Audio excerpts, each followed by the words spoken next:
When this kit was first announced, people, including myself, made a lot of jokes about how this would be a pretty lame P-Bandai, since it's just a minor recolor. But now, the value of this kit has increased and people are going crazy just to get one. In this video, we're gonna find out whether or not the high-grade Gundam Aerial Permet Score 6 is worth it. On this side of the box, we have some details and posing ideas, as well as its compatibility with the G-Witch weapon stands. Here we have a front and back shot, including a preview of the sticker decals this comes with, and the ever beautiful G-Witch Season 1 poster. We got the multicolored A-plate. The standard parts come in a frosty, muted metallic color, but the key highlight of this plate are the Permet clear parts, which come in a light clear blue with some glittery effect. Do I like it? I'll have to see it on the kit first before I make a judgment. For the white parts, we get two B plates, B1 and B2. They come in this colder shade of white. It's like mixing white with like a drop of blue or maybe even purple or gray. It's hard to tell what the mixture is, but it looks nice. I really like it. It looks very premium. For the gray parts, we get the C plate, which comes in a nice gunmetal color. It's a little frosty, but I think it looks good. I think it's not too frosty, it's not too sparkly, it's just the right amount to make it look like it's shiny. For the eyes, we have this really interesting plastic. It's like partly clear but partly frosty. It's like a nice translucent color, and yes, it does allow light to pass through, so light piping is possible with this kit. It's kind of like the thing we used to see in 00 kits. Taking a look at the sticker sheet, it actually has the same pattern as the sticker sheet of the regular high-grade Aerial.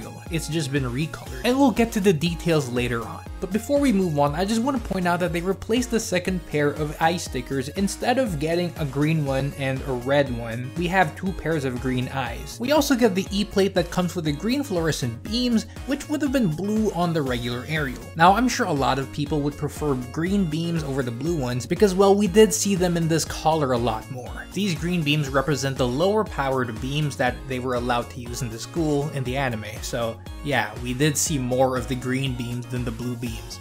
And now let's look at the parts that exclusively come with this kit. We got a clear blue base with an engraving of the G-Witch logo, which is really cool. The texture of the plastic is kind of like a textured matte finish, or like a textured gloss that looks a little matte, maybe satin, maybe. It does have Bandai labels at the back, molded into the plastic, which can be a turn-off, but I guess it's not the worst thing in the world. We also got some markings, we got some Aztekasha icons, we also get the logos of the different houses and companies, including Gundam, so that's cool. We also get a big sticker with the G-Witch logo on it, so that's cool. And we also get some markings for Aerial herself, but I don't think I'm gonna use them. They don't usually work well, and they should have been water slides. Come on, Bandai. If you do want water slides for your Aerial though, they are available, but you just have to buy them separately.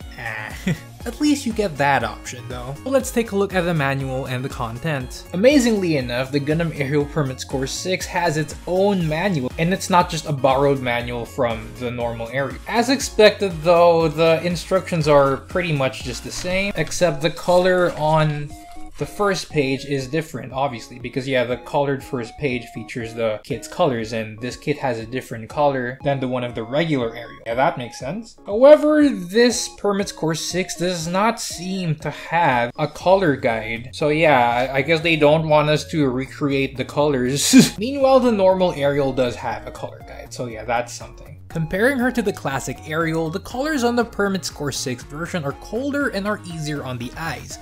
The yellow seems like what you usually get if you put clear yellow on top of silver through paint. My only gripe with the yellow is that there's a little bit of like swirly lines in some sections, but it's not too bad. Overall, the colors seem to be in this muted frosty tone. Honestly, I think I like this better. It's like a very muted pearl, very muted. The look of the plastic colors just looks so premium in my opinion. Okay, maybe not too premium, but kinda premium. And yeah, they definitely beat the regular Aerial's more saturated colors. While it does look good out of the box, I did detail mine to make it look more concrete. I used a Real Touch Gundam marker to give it blue panel lines. You can also use a Copic liner or thinned down enamel paint to achieve this effect. I also painted the metallic blue portions on the forehead and the shoulders, silver for the first coat, then clear blue, then moonstone pearl for a nice calm shine. gunmetal at the back of the feet, black on the shoulder bit vents, blue topped with pearl on the central bit, and the gray undertoned white for the top bit. I originally used the stickers for both the central and top bits, but they ended up looking worse than I imagined, so I just went for the paint instead. Speaking of stickers, there's actually quite a lot to talk about. They give you an option to either go for the more normal looking Permet parts, or this one with a white glow on it. I decided to go with the normal ones because in the end, they look cleaner and honestly more natural than the ones with a white glow. Like the regular high-grade Ariel, this kit also comes with a printed Permet shell for the chest section. Only for the chest section.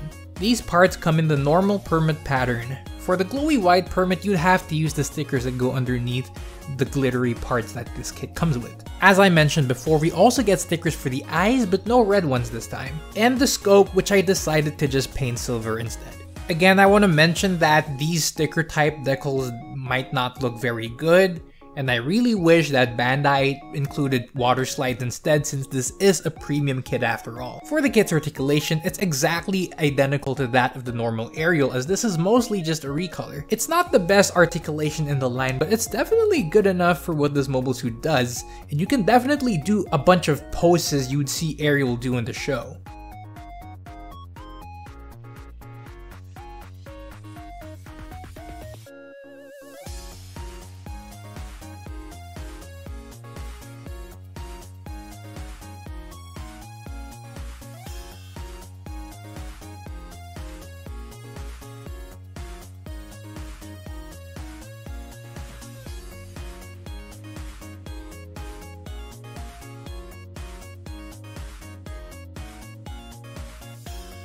And you can make her do other poses as well? For the accessories, it's exactly the same as the regular Ariels, but the beams are green. Like regular Ariel, she only comes with holding things hands, but Lufrit Or's open hand is completely compatible. And while the color isn't exactly the same, it's very close as they both fall within the gunmetal category.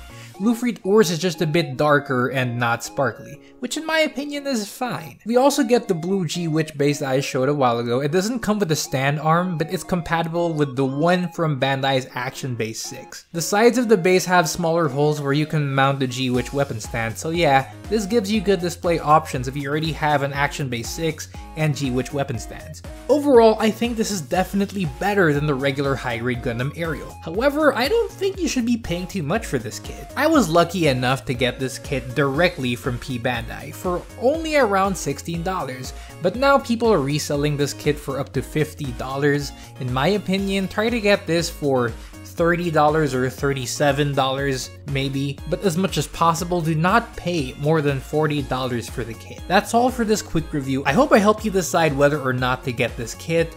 You all have a nice day.